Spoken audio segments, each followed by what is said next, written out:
ವಿಮಾನ ಪತನ ಆಗಿರುವ ಶಂಕೆ ಈಗ ವ್ಯಕ್ತವಾಗ್ತಾ ಇದೆ.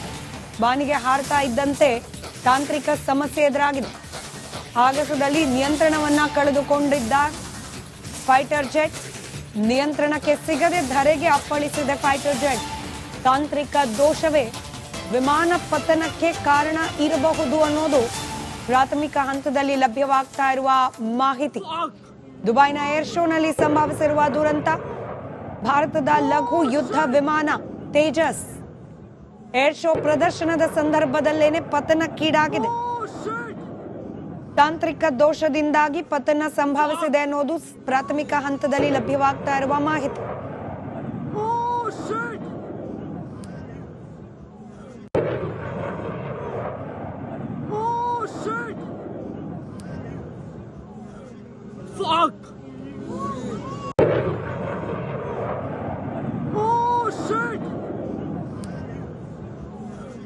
ರಕ್ಷಣಾ ಇಲಾಖೆಯ ಒಂದಷ್ಟು ಮಂದಿ ತಜ್ಞರು ಕೂಡ ರಿಪಬ್ಲಿಕ್ ಕನ್ನಡದ ಜೊತೆ ಮಾತನಾಡ್ತಾ ಇದ್ರು. ವಿದೇಶಿ ನೆಲದಲ್ಲಿ ಹೀಗೆ ಭಾರತದ ಯುದ್ಧ ವಿಮಾನ ಪತನಕ್ಕೀಡಾಗೋದು ಭಾರತಕ್ಕೆ, ಭಾರತದ ರಕ್ಷಣಾ ಇಲಾಖೆಗೆ ಹಾಗೆ ಏರೋಸ್ಪೇಸ್ ಇಂಡಸ್ಟ್ರಿ ಒಂದ್ ರೀತಿ ಆತಂಕದ ವಿಚಾರವೇ.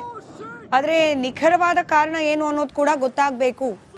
ಹಿಂಗೆ ವಿದೇಶಿ ನೆಲದಲ್ಲಿ ಯುದ್ಧ ವಿಮಾನಗಳಿದ್ದ ಸಂದರ್ಭದಲ್ಲಿ ಕೆಲ ಶತ್ರು ರಾಷ್ಟ್ರಗಳ ಕೈವಾಡ ಇರುವ ಶಂಕೆ ಕೂಡ ಸಹಜವಾಗಿ ಉದ್ಭವ ಆಗತ್ತೆ. ಹೀಗಾಗಿ ತನಿಖೆ ಆಗಬೇಕು ಇದ್ರ ಬಗ್ಗೆ. ಅದಾದ ನಂತರದಲ್ಲೇ ಏನಾಗಿರಬಹುದು ಅನ್ನೋದ್ರ ಬಗ್ಗೆ ಖಚಿತವಾಗಿ ಮಾತನಾಡಬಹುದು ಅನ್ನೋದು ರಕ್ಷಣಾ ಇಲಾಖೆ ತಜ್ಞರ ಅಭಿಪ್ರಾಯ. ಸದ್ಯಕ್ಕೆ ಲಭ್ಯ ಆಗ್ತಾ ಇರುವ ಮಾಹಿತಿಯ ಪ್ರಕಾರ ತಾಂತ್ರಿಕ ದೋಷದಿಂದಾಗಿ ವಿಮಾನ ಪತನ ಆಗಿದೆ. ವಿಮಾನದಲ್ಲಿದ್ದ ಪೈಲಟ್ ರಕ್ಷಣೆ ಮಾಡಲಾಗಿದೆಯಾ ಇಲ್ವಾ ಈ ಬಗ್ಗೆ ಕೂಡ ಇನ್ನೂ ಖಚಿತ ಮಾಹಿತಿ ಇಲ್ಲ. 5 ದಿನಗಳಿಂದ ನಡೀತಾ ಇದೆ ದುಬೈನ ಏರ್ ಶೋ.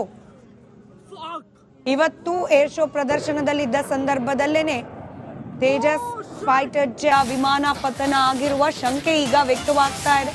ಬಾನಿಗೆ ಹಾರ್ತಾ ಇದ್ದಂತೆ ತಾಂತ್ರಿಕ ಸಮಸ್ಯೆ ಎದುರಾಗಿದೆ.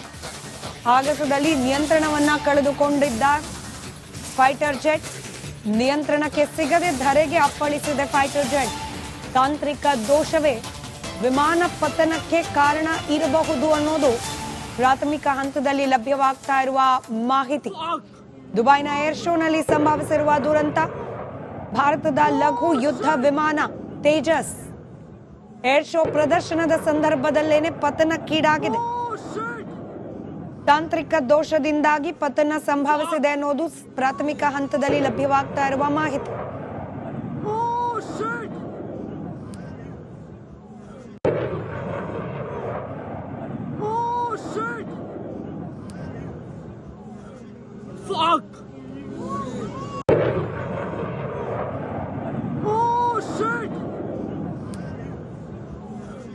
ರಕ್ಷಣಾ ಇಲಾಖೆಯ ಒಂದಷ್ಟು ಮಂದಿ ತಜ್ಞರು ಕೂಡ ರಿಪಬ್ಲಿಕ್ ಕನ್ನಡದ ಜೊತೆ ಮಾತನಾಡ್ತಾ ಇದ್ರು. ವಿದೇಶಿ ನೆಲದಲ್ಲಿ ಹೀಗೆ ಭಾರತದ ಯುದ್ಧ ವಿಮಾನ ಪತನಕ್ಕೀಡಾಗೋದು ಭಾರತಕ್ಕೆ, ಭಾರತದ ರಕ್ಷಣಾ ಇಲಾಖೆಗೆ ಹಾಗೆ ಏರೋಸ್ಪೇಸ್ ಇಂಡಸ್ಟ್ರಿ ಒಂದ್ ರೀತಿ ಆತಂಕದ ವಿಚಾರವೇ. ಆದ್ರೆ ನಿಖರವಾದ ಕಾರಣ ಏನು ಅನ್ನೋದು ಕೂಡ ಗೊತ್ತಾಗಬೇಕು. ಹಿಂಗೆ ವಿದೇಶಿ ನೆಲದಲ್ಲಿ ಯುದ್ಧ ವಿಮಾನಗಳಿದ್ದ ಸಂದರ್ಭದಲ್ಲಿ ಕೆಲ ಶತ್ರು ರಾಷ್ಟ್ರಗಳ ಕೈವಾಡ ಇರುವ ಶಂಕೆ ಕೂಡ ಸಹಜವಾಗಿ ಉದ್ಭವ ಆಗತ್ತೆ. ಹೀಗಾಗಿ ತನಿಖೆ ಆಗಬೇಕು ಇದ್ರ ಬಗ್ಗೆ. ಅದಾದ ನಂತರದಲ್ಲೇ ಏನಾಗಿರಬಹುದು ಅನ್ನೋದ್ರ ಬಗ್ಗೆ ಖಚಿತವಾಗಿ ಮಾತನಾಡಬಹುದು ಅನ್ನೋದು ರಕ್ಷಣಾ ಇಲಾಖೆ ತಜ್ಞರ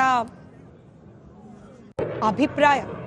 ಸದ್ಯಕ್ಕೆ ಲಭ್ಯ ಆಗ್ತಾ ಇರುವ ಮಾಹಿತಿಯ ಪ್ರಕಾರ ತಾಂತ್ರಿಕ ದೋಷದಿಂದಾಗಿ ವಿಮಾನ ಪತನ ಆಗಿದೆ. ವಿಮಾನದಲ್ಲಿದ್ದ ಪೈಲಟ್ ರಕ್ಷಣೆ ಮಾಡಲಾಗಿದೆಯಾ ಇಲ್ವಾ ಈ ಬಗ್ಗೆ ಕೂಡ ಇನ್ನೂ ಖಚಿತ ಮಾಹಿತಿ ಇಲ್ಲ. 5 ದಿನಗಳಿಂದ ನಡೀತಾ ಇದೆ ದುಬೈನ ಏರ್ ಶೋ.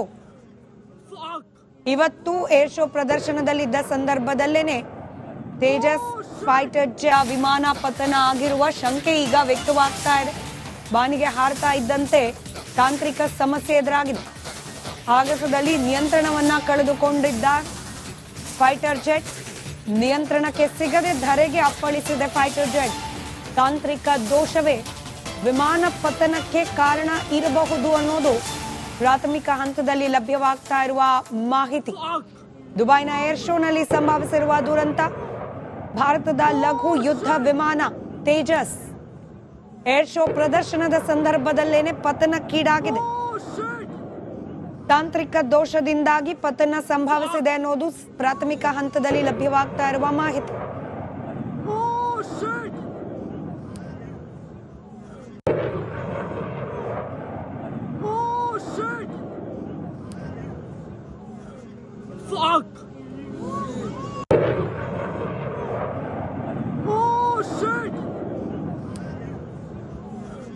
ರಕ್ಷಣಾ ಇಲಾಖೆಯ ಒಂದಷ್ಟು ಮಂದಿ ತಜ್ಞರು ಕೂಡ ರಿಪಬ್ಲಿಕ್ ಕನ್ನಡದ ಜೊತೆ ಮಾತನಾಡ್ತಾ ಇದ್ರು. ವಿದೇಶಿ ನೆಲದಲ್ಲಿ ಹೀಗೆ ಭಾರತದ ಯುದ್ಧ ವಿಮಾನ ಪತನಕ್ಕೀಡಾಗೋದು ಭಾರತಕ್ಕೆ, ಭಾರತದ ರಕ್ಷಣಾ ಇಲಾಖೆಗೆ ಹಾಗೆ ಏರೋಸ್ಪೇಸ್ ಇಂಡಸ್ಟ್ರಿ ಒಂದ್ ರೀತಿ ಆತಂಕದ ವಿಚಾರವೇ.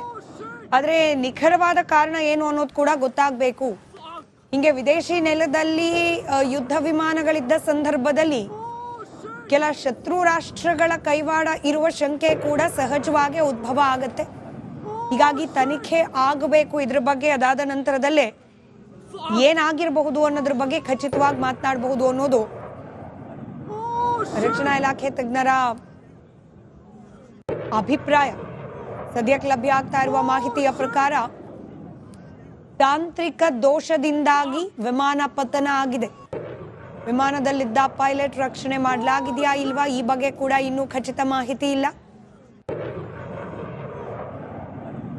5 ದಿನಗಳಿಂದ ನಡೀತಾ ಇದೆ ದುಬೈನ ಏರ್ ಶೋ. ಇವತ್ತು ಏರ್ ಶೋ ಪ್ರದರ್ಶನದಲ್ಲಿದ್ದ ಸಂದರ್ಭದಲ್ಲೇನೆ ತೇಜಸ್ ಫೈಟರ್ ವಿಮಾನ ಪತನ ಆಗಿರುವ ಶಂಕೆ ಈಗ ವ್ಯಕ್ತವಾಗ್ತಾ ಇದೆ. ಬಾನಿಗೆ ಹಾರ್ತಾ ಇದ್ದಂತೆ ತಾಂತ್ರಿಕ ಸಮಸ್ಯೆ ಎದುರಾಗಿದೆ. ಆಗಸದಲ್ಲಿ ನಿಯಂತ್ರಣವನ್ನ ಕಳೆದುಕೊಂಡಿದ್ದ ಫೈಟರ್ ಜೆಟ್ ನಿಯಂತ್ರಣಕ್ಕೆ ಸಿಗದೆ ಧರೆಗೆ ಅಪ್ಪಳಿಸಿದ ಫೈಟರ್ ಜೆಟ್. ತಾಂತ್ರಿಕ ದೋಷವೇ ವಿಮಾನ ಪತನಕ್ಕೆ ಕಾರಣ ಇರಬಹುದು ಅನ್ನೋದು ಪ್ರಾಥಮಿಕ ಹಂತದಲ್ಲಿ ಲಭ್ಯವಾಗ್ತಾ ಇರುವ ಮಾಹಿತಿ. ದುಬೈನ ಏರ್ ಶೋನಲ್ಲಿ ಸಂಭವಿಸಿರುವ ದುರಂತ. ಭಾರತದ ಲಘು ಯುದ್ಧ ವಿಮಾನ ತೇಜಸ್ ಏರ್ ಶೋ ಪ್ರದರ್ಶನದ ಸಂದರ್ಭದಲ್ಲೇನೆ ಪತನಕ್ಕೀಡಾಗಿದೆ. ತಾಂತ್ರಿಕ ದೋಷದಿಂದಾಗಿ ಪತನ ಸಂಭವಿಸಿದೆ ಅನ್ನೋದು ಪ್ರಾಥಮಿಕ ಹಂತದಲ್ಲಿ ಲಭ್ಯವಾಗ್ತಾ ಇರುವ ಮಾಹಿತಿ.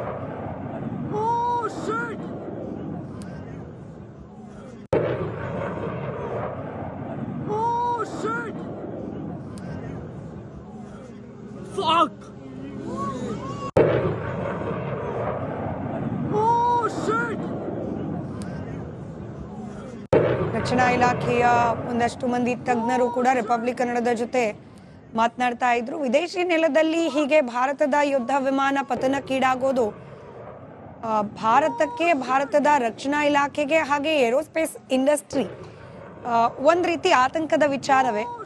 ಆದ್ರೆ ನಿಖರವಾದ ಕಾರಣ ಏನು ಅನ್ನೋದು ಕೂಡ ಗೊತ್ತಾಗಬೇಕು. ಹಿಂಗೆ ವಿದೇಶಿ ನೆಲದಲ್ಲಿ ಯುದ್ಧ ವಿಮಾನಗಳಿದ್ದ ಸಂದರ್ಭದಲ್ಲಿ ಕೆಲ ಶತ್ರು ರಾಷ್ಟ್ರಗಳ ಕೈವಾಡ ಇರುವ ಶಂಕೆ ಕೂಡ ಸಹಜವಾಗಿ ಉದ್ಭವ ಆಗತ್ತೆ. ಹೀಗಾಗಿ ತನಿಖೆ ಆಗಬೇಕು ಇದ್ರ ಬಗ್ಗೆ. ಅದಾದ ನಂತರದಲ್ಲೇ ಏನಾಗಿರಬಹುದು ಅನ್ನೋದ್ರ ಬಗ್ಗೆ ಖಚಿತವಾಗಿ ಮಾತನಾಡಬಹುದು ಅನ್ನೋದು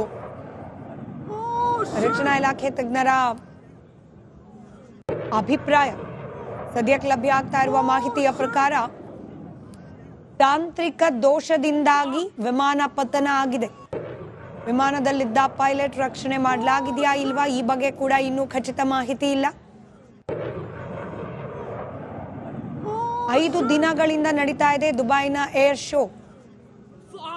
ಇವತ್ತು ಏರ್ ಶೋ ಪ್ರದರ್ಶನದಲ್ಲಿದ್ದ ಸಂದರ್ಭದಲ್ಲೇನೆ ತೇಜಸ್ ಫೈಟರ್